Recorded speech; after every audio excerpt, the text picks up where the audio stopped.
Holy ball! Motherfucker, E3, boy! Hello and welcome to E3. That's right, E3 is among us. You know, no longer do we wait till press conferences days or the show floor opens. They're telling us all the crazy games that are coming out right now. A lot of the trailers that you're gonna see here are pretty big trailers for big games, but fuck it, we don't wait for E3 week anymore, so how about I kick off E3 week with trailer talk? I think the plan is, since I'm gonna be at home base, I think I'm gonna do, you know, trailer talks all week long, or this 2-week period, starting with this one. I'll probably upload another one Friday because there's more trailers that aren't in this episode that are basically E3 trailers. And yeah, let's start things off with kind of a big one. Please leave a comment on anything you see in today's episode, or if there's a trailer you'd like for me to cover in another episode. And a thumbs up, please thumbs up. Please try to spread the word. Do what you can, please. All right, let's go. First trailer. It's a biggie for Sony fans. We have, let me turn that down a little. We have a trailer for Horizon Zero Dawn. This is the open world RPG from Guerrilla, the Killzone guys. They showed this off at last E3. And the elders People seem to really like it. holding you back. We're getting a little more story here. She is no one.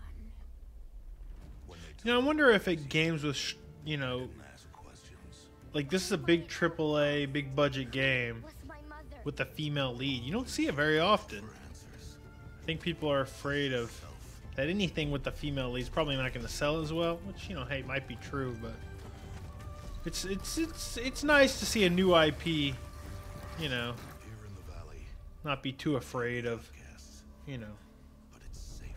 a main character that is, I guess, somewhat different than what you typically see. You won't know where to turn or who to trust. You'll be It kind of gives me a Heavenly Sword vibe, you know, kind of like this special lady from a tribe that becomes kind of an outcast. You know what I mean? what secrets I don't know. lie buried beneath their This game looks cool. Reminds me a lot of Enslaved. Obviously, it's a similar setting, is ours. even down to the rogue robots and whatnot. I hope it's good. You know, I definitely have my concerns. Guerrilla is not, you know, doesn't have the greatest track record. You know, some of those Killzone games were plain lame. And the other thing is, I'm getting very serious Are worse than vibes from this game. It seems to be like a very serious story, a drama or whatnot. Or you can get out of my way.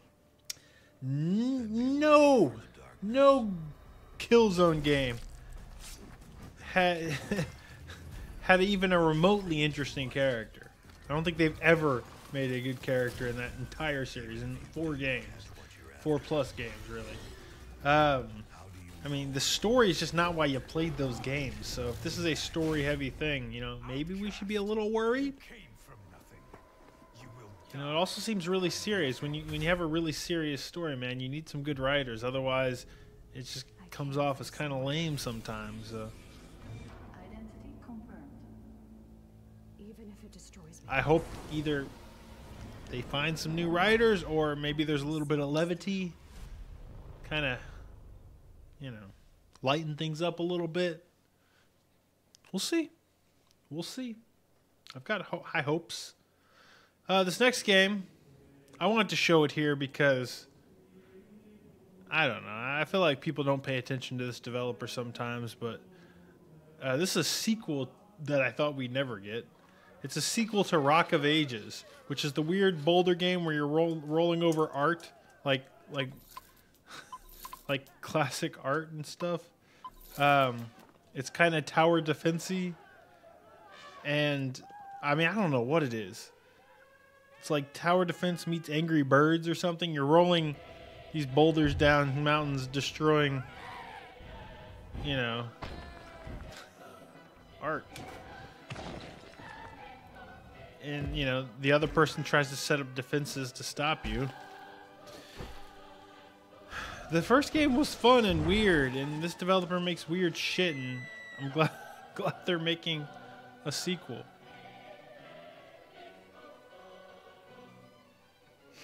It seems like this one's actually more about building real structures instead of just placing random shit everywhere, which could be cool.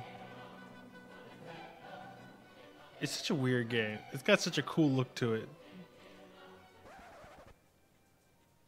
I don't know what to tell you. I think this one has co-op, or I guess the first one had co-op. Man, I don't know what to think. Travel through new periods of art. Ah, yes. Learn all about art history. Another one. Bigger and bolder. I'll play it. Who would have thought? All right. Let's get back to Product not yet ready. hyped trailers. What do we got here? Oh, this is a big one. This is a big one. We got the first big trailer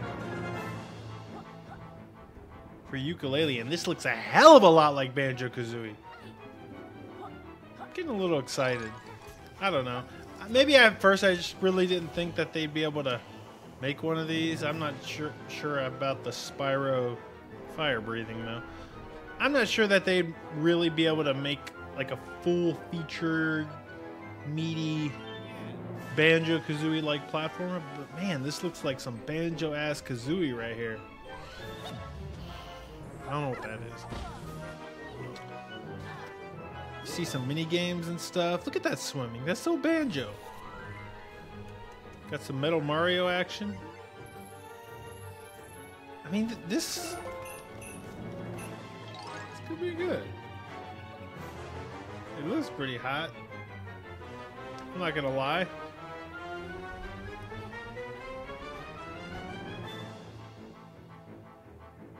They could do it. What do y'all think? Are you a Banjo fan? Are you excited about this? Do you have your doubts? Which is healthy? We'll see. Oh. It's almost like too much like Banjo. I don't know.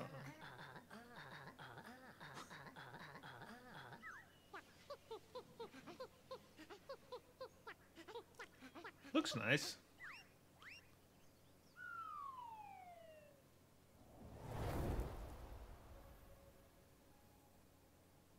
Team 17's publishing.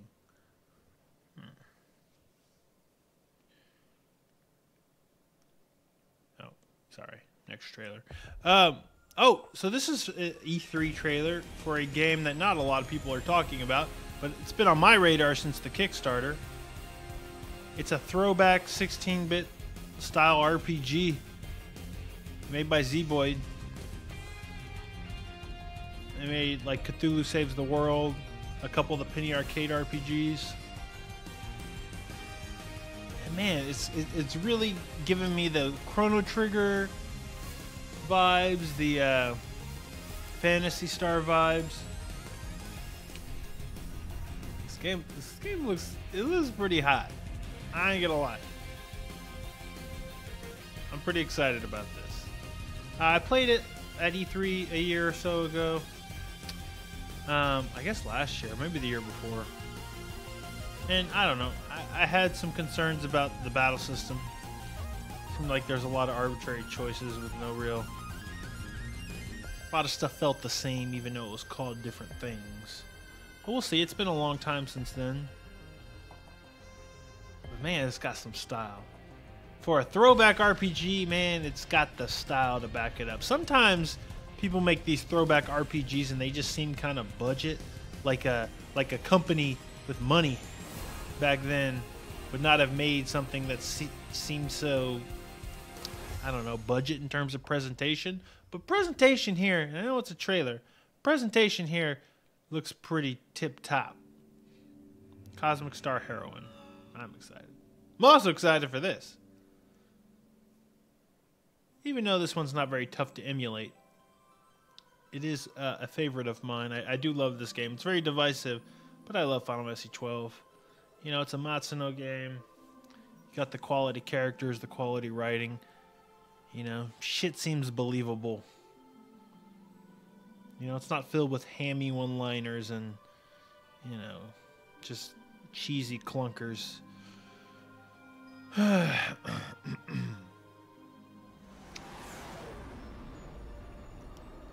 Got a good look. I just like 12 just because it felt so different than the other Final Fantasies, and you know, it was somewhat challenging. You know, people always talk about, oh, the game plays itself, but it's actually a lot more challenging than a lot of the probably the most challenging Final Fantasy since the Super Nintendo era.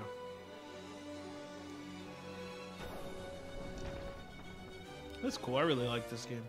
I know we're getting the remaster, but I'm wondering if we're getting the international version with kind of the very job-specific license boards instead of kind of the big overall license board.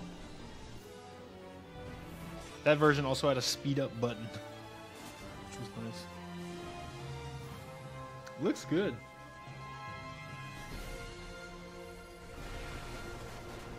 Looks pretty nice. I love Fran. Balthier. Ash is so cool. They're all so cool. And you never had to use Vaughn if you didn't want to. Not even once, I don't think. Well, once you were able to get a party. But I don't know. The hatred for Vaughn is all blown way out of proportions. I actually think he's a fine character.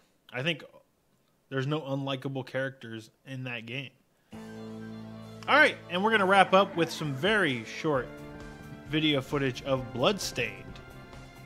It's still early on in development. This is just kind of showing off some environments and some animations, and damn if it ain't giving me fucking all the right Castlevania vibes. Man. You know, there's a lot of Metroidvanias out there by indie developers, but sometimes you just want the real thing. And I know this isn't literally Castlevania, but it's giving me them feelings that a lot of other Metroidvanias out there don't. That's a good thing in some ways. Maybe it's a bad thing, you know. I played a lot of Igavanias, but... And that's it. That's it. That's some little Bloodstained footage. Gonna have a trailer, another trailer talk going live in a couple of days with some other very big trailers I know you're waiting for, but I had to do one of these. I didn't want my trailers to build up.